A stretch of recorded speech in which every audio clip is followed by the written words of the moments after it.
Welcome back to In Pursuit of Truth. I am your host with the Q Post, Sir Patrick Mack. I'm the guy with a face for radio. We got 3 new Q Posts, and we're going to get right on it. Right here at 7 minutes past the hour of 9, responding to an Anon who posts Donald Trump's tweet from April 16, 2018 at 31 minutes after the hour of 8. Donald Trump says, Russia and China are playing the currency devaluation game as the U.S. keeps raising interest rates. Not acceptable. The Anon says, anyone think this tweet has to do with Q's post/pics of the where and why? Also, is 5 fine eyes? And I'm assuming they mean 5 eyes. Q responds, not a coincidence, 25/100% Q. 36 minutes past the hour of 9 in response to another Anon who says, Q, so we have iris scanners for phones. When do we prick our finger and drop blood on the home button to confirm our ID? See where this is going? Q says, 23 and me, Ann Wojcicki. Spouse? Why is this relevant? Q. And then 25 minutes after the hour of 10, Q leaves us a link and Q. Those are your Q posts for the moment. Okay, so before I start breaking down these last couple posts, I want to take you back to a graphic from yesterday. Wrong graphic. That's this one right here. Now, if you'll remember, we spoke for a while and all we were basically doing was kind of drawing up old articles and talking about building this timeline about this whole tarmac thing. And this is the graphic that we ended up coming up with. And I know that it might have seemed frustrating not seeing any kind of like new Q news or anything that feels like it's moving forward. But remember, this is all coming into news. And I think Q wants us to put together graphics like this, memes like this, all kinds of stuff that we can put together that's really easy to use and easy to share and also easy to explain. Remember, this message is not for us, it's for people who don't know this message yet. We're still learning details, but as we do, we want to keep spreading this message, and memes like this help.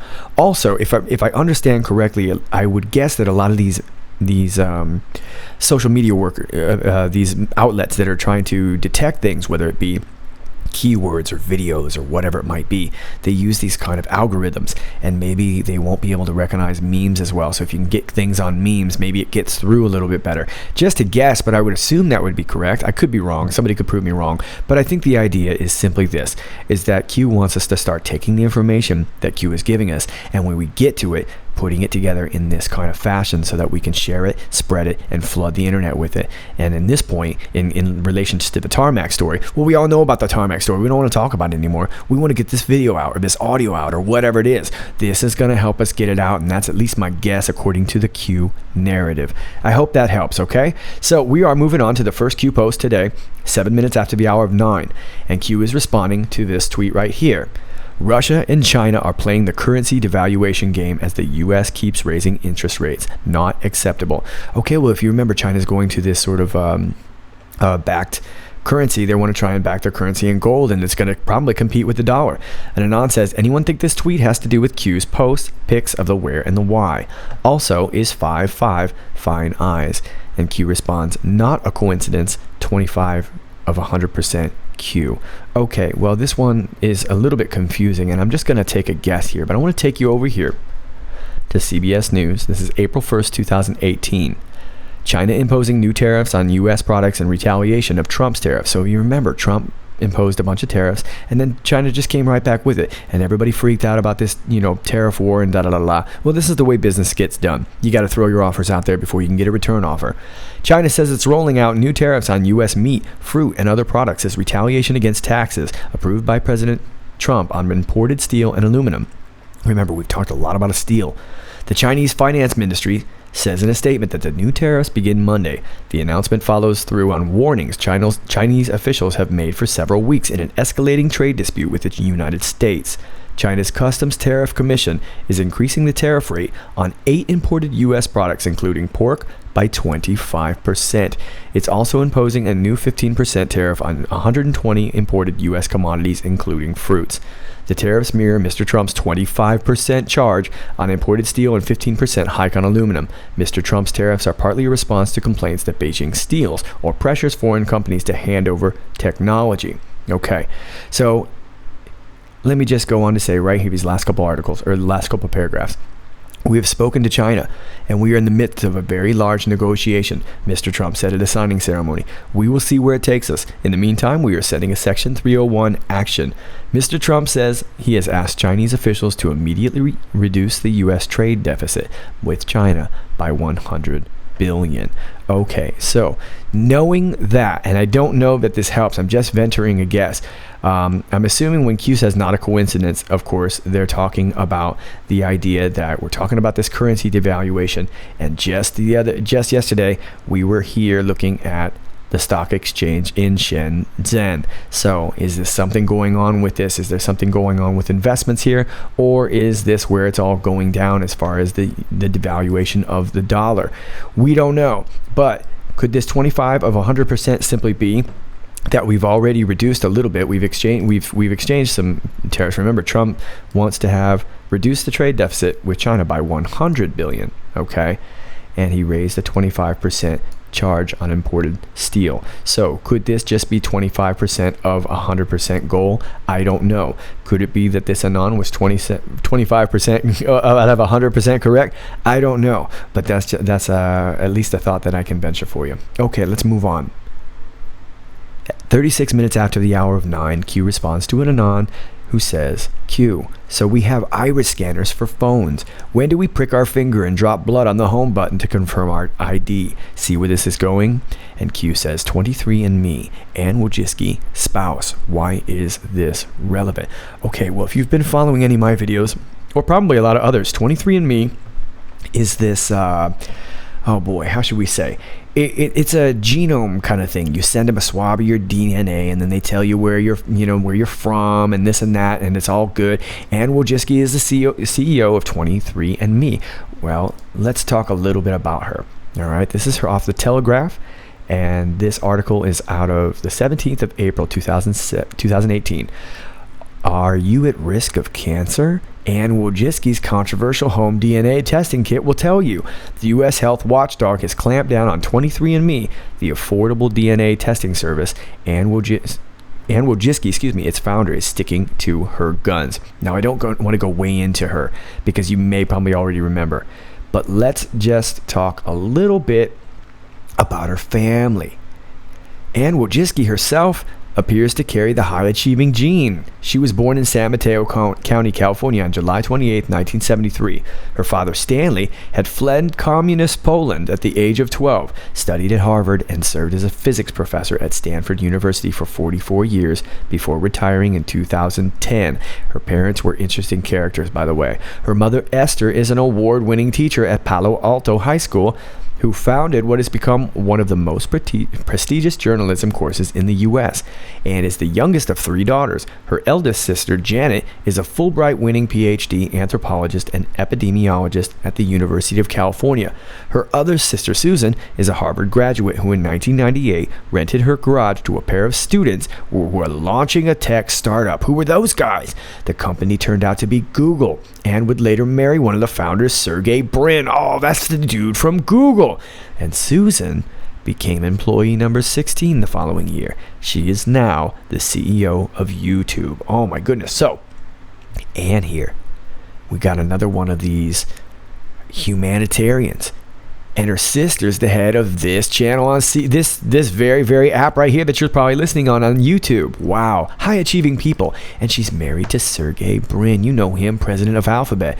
Well, he's got some bucks, doesn't he? 47.5 billion. Sergey Brin works as president of tech giant Alphabet, the parent firm of Google. He previously ran the secretive Google X division, which made the ill-fated Google glasses. Brin co-founded search engine firm Google with Larry Page in 1998, evidently out of Ann's basement, or excuse me, not Ann, her sister's garage. Fantastic. Okay, so we've got Sergey, who is president of Alphabet, and then we've got Ann, who's president of 23andMe, and then her sister, who's CEO of YouTube. How about that? What a family. Why is this relevant? I don't know. Why is it relevant? It's relevant because Q takes us to this link right here. And where does that link take us to? Well, it takes us to this company right here called IQT, or actually InQtel. Now, interesting thing about this, folks, is that when I was on this site earlier, and unfortunately you're just going to have to take my word for it or not, But I was looking at these and it went down. The site went down. As soon as it came up, I was actually here when the Q post came hours ago, and then the site went down. When it came back up, a lot of these white squares that you can see me hovering over, they were just missing. And I don't know where they went. I can't find them anymore, but they're gone. But whoever did some cleaning on this site, just to let you know. Don't have to take my word for it, but it happened. All right. But you can see it's a ton of tech companies, okay? Ton of stuff. What's all this stuff? If you look here, load more, 160. Oh my God. So are these shell companies? Is this just a parent company, this In-Q-Tel? What's going on with all this In-Q-Tel? Let's talk about it. In-Q-Tel, IQT, formerly Peleus, and known as In-Q-It, is an American not-for-profit venture capital firm based in Arlington, Virginia. What's near Arlington, Virginia? Can't remember. It invests in high-tech companies for the sole purpose of keeping the Central Intelligence Agency and other intelligence agencies equipped with the latest in information technology in support of the United States intelligence capability. The name In-Q-Tel is an intentional reference to Q, the fictional inventor who supplies technology to James Bond. The firm is seen as a trendsetter in the information technology industry, with the average dollar invested by In-Q-Tel in 2012 attracting $9 of investment from other companies. Wow. Okay, so this was done a while ago. Let's read a little bit more. Originally named Peleus and known as In-Q, I'm assuming IT is in Intel, In-Q-Tel was founded by Norm Augustine, a former CEO of Lockheed Martin, and by Gilman Louie, who was In-Q-Tel's first CEO. In-Q-Tel's mission is to identify and invest in companies developing cutting-edge technologies that serve United States national security interests. Origins of the corporation can be traced to Dr. Ruth A. David, who headed the CIA Directorate of Science and Technology in the 1990s and promoted the importance of rapidly advancing information technology for the CIA. In-Q-Tel now engages with entrepreneurs, growth companies, researchers, and venture capitalists to deliver technologies that provide superior capabilities for the CIA, DIA, NGA, and the wider intelligence community. Wow, we were talking about intelligence, weren't we? We were talking about Five Eyes intelligence. Well, they got lots of eyes, don't they? They've got lots of companies. Look at some of these companies right here. Many companies listed on In-Q-Tel's investment website page are secret. In-Q-Tel functions partially in public, however. What products it has and how they are used is strictly secret. According to the Washington Post, virtually any U.S. entrepreneur, inventor, or research scientist working on ways to analyze data has probably received a phone call from In-Q-Tel, or at least been Googled by its staff of technology watchers. Wow, so let me give you some highlights. Look at this. Palantir Technologies. How about that? Quantum 4D, Spotfire. So there's lots of different ones, but let's go back to their site. Okay, so we're back on the site now. I was looking through a few of these and we won't obviously go through a ton of them. Let's look at this Fuel 3D. This thing's creepy.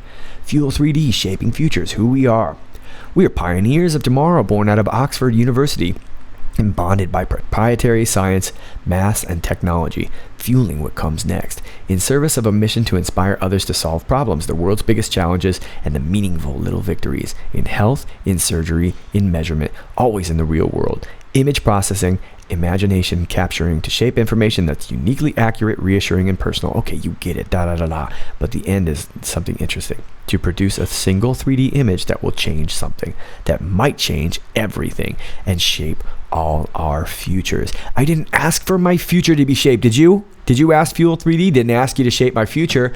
Okay, let's go back to another one. Oops, sorry, wrong link. Now, I don't know if you can see... Yeah, Echodyne. Let's talk about Echodyne. It's this one right here. I got up on this, found a Business Insider article from May 22nd, 2017. This drone company's tech is so promising, Bill Gates invested millions in it twice. On Monday, Seattle area radar startup Echodyne is expected to announce a $29 million investment led by NEA, with participation from other investors including Bill Gates and his Microsoft co-founder Paul Allen's Vulcan Capital. In fact, this is the second time Bill Gates has invested considerable cash in Echodyne. The world's richest man personally led the company's previous $15 million round, with Seattle's high-profile Madrona Ventures chipping in on both investments. The reason why Gates and company are so excited: back in 2014, Echodyne CEO Eben Frankenberg foresaw that drones and self-driving cars were going to be big business, and bet his new company on the notion that they could build better sensors to power that future with systems that work even in the worst and rainiest of weather conditions. Okay, but we already know Bill Gates. He's just a humanitarian, right? There's a ton of the humanitarians. So there's tons of these humanitarians linked to this In-Q-Tel that was oddly named long ago after Q. Look, it says load more, 160. Folks, there's a ton of them here. Forensics, orbital insight, transvoyant, nirvana. Does this stuff creep you out or what? Powered by continuum analytics. It's all data collection, folks. It's all data collection. Now, folks, if you ask me, we're looking at LifeLog. This is LifeLog right here. Anything that can grab what you see, hear, do, they can print it, they can fax it, they can figure it out, they can listen to it. We got Expect Labs over here. We got tons of stuff. Now, I don't know exactly what the exact meaning is, but all this is connected somehow, okay? And this all looks like a bunch of data mining is what it looks like, okay? So those are your Q posts. I guess the biggest takeaway that we can take from out of this is that we have this person from a genome project. We've got a person from YouTube, and we've got a person from Google, and they're all incredibly high powered in their respective positions, and they're all working together. I don't know how exactly they're related to this, but they are somehow. And I want to take you over to this article real quick and thank you. I believe the channel was just called My Channel on YouTube, and they shared one of these links, and I found actually in their link I found this, and let me just read it real quick. This is from privacyinternational.org. Australian intelligence revealed to have access to Prism. This is from October 15th, 2015. According to Snowden, documents analyzed by Privacy International, the Australian Signals Directorate had access to and used Prism, a secret U.S. national security agency program, which provides access to user data held by Google, Facebook, and Microsoft. This is the third spy agency of the Five Eyes Alliance confirmed to have had secret access to Silicon Valley company data, an alliance whose rules and policies remain classified. Earlier this year, a British court ruled that GCHQ access to Prism prior to December 2014 was unlawful. This raises questions about the legality of Australia's intelligence sharing with the NSA. Okay, so I don't want to go way into this. Of course, I'll leave this for you if you to read or whatever. But we were getting spied on, and we were talking about this yesterday. We were talking about the Five Eyes. Everybody's spying on us. And now it's turning out that the UK and Australia were some of the biggest ones to help set up. Were they spying on our Situation Room? We don't know. Were they using all these different companies that are private, but they work with the CIA and the FBI, and they work with all those big companies, but they're private, they're non-profit? Does that help them get away with some sort of laws, in particular data collection laws? I don't know, folks. I'm a little confused still, but I think we may be able to find some connections there. And I think we generally get the idea. We're being spied on. Not just personally. Our country's getting spied on, and the world was spying on us, and we've got to stop that for sure. So that's all I got for you for now as far as that goes. Now, I just want to touch you up on a little bit, and you probably guys know a little bit about this already, but I want to just make sure that I throw in a mention. This is from the Daily Caller. And of course, you guys know what's been going on with Cohen. And this is about her judge, okay? This is from the 16th. Judge in Cohen case was almost Bill Clinton's AG nominee. Wow, we were just talking about Loretta Lynch yesterday and she being the AG. Oh my goodness. Judge Kimba Wood, who is presiding over the case against President Donald Trump's personal attorney, Michael Cohen, was nearly nominated by then-President Bill Clinton to serve as Attorney General in 1993. Wood was handpicked by Hillary Clinton, who had been asked to submit a list of possible nominees for her husband's consideration. Why would she do that? She wasn't president. Wood first raised eyebrows when the Clinton White House learned that she had trained to be a Playboy bunny while still a student. She was later forced to withdraw herself from consideration when it was revealed that she had employed an illegal immigrant as a nanny. Okay, so she had this illegal immigrant, and I think she was paying her taxes and whatever, and I don't think it really got into big trouble, but it was just a deal here. Let me read Jake Tapper's tweet here. Michael Cohen case is being heard by Judge Kimba Wood, who was almost nominated to be Attorney General for President Bill Clinton, but once employed an undocumented immigrant back before it was illegal to do so her name was withdrawn from consideration. So she didn't become Attorney General. Wood's relationship with Clinton is now causing at least one Trump supporter to call for her recusal. Former White House advisor and frequent Fox News guest Sebastian Gorka, it's Dr. Sebastian Gorka, I believe, tweeted on Monday that she should not be allowed anywhere near this case. And here he says, yeah, he's a doctor. This is the woman presiding over the court case involving real Donald Trump's lawyer. She looks pleasant enough, yeah? Her name is Kimba Wood. She forced lawyer Michael Cohen to disclose the names of other clients. She is a Clinton confidant who was chosen by Hillary to be AG. How about that? Well, that seems like the perfect timing, perfect place, perfect person. Interestingly enough, look at this. Let me take you back, not as far back, to September 20th, 2013, off of page 6. Political bigs expected at George Soros' wedding. Billionaire investor George Soros, 83, will marry 42-year-old Tamiko Bolton today, followed by a huge party at his Carramore estate in Bedford with 500 guests. Wow, congratulations, guys. Now, this was a while back, of course, but look at this couple. They look like a good couple, don't they?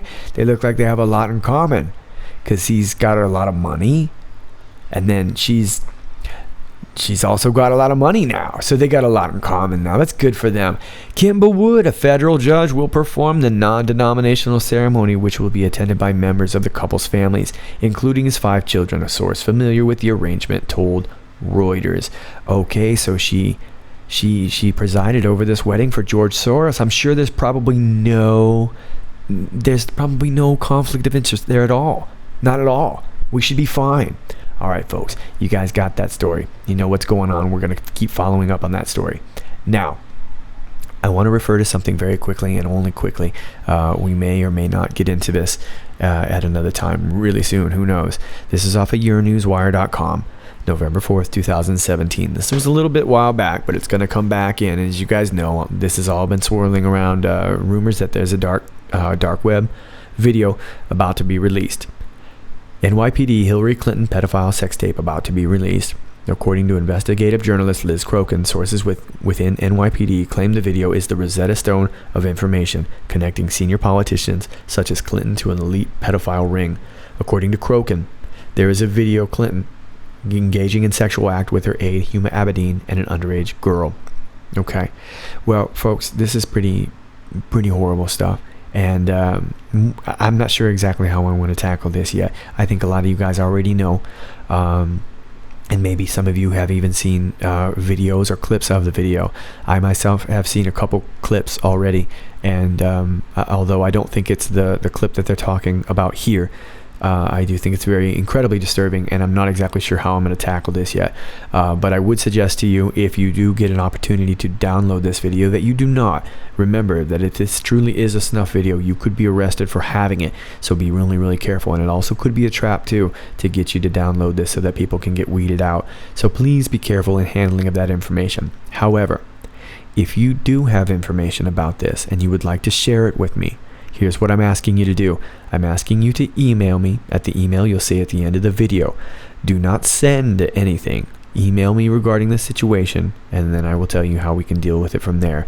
But we want to handle this very, very delicately, and this is a situation that, as much as you know, I like to make light of things a lot. I don't find anything funny about this, okay?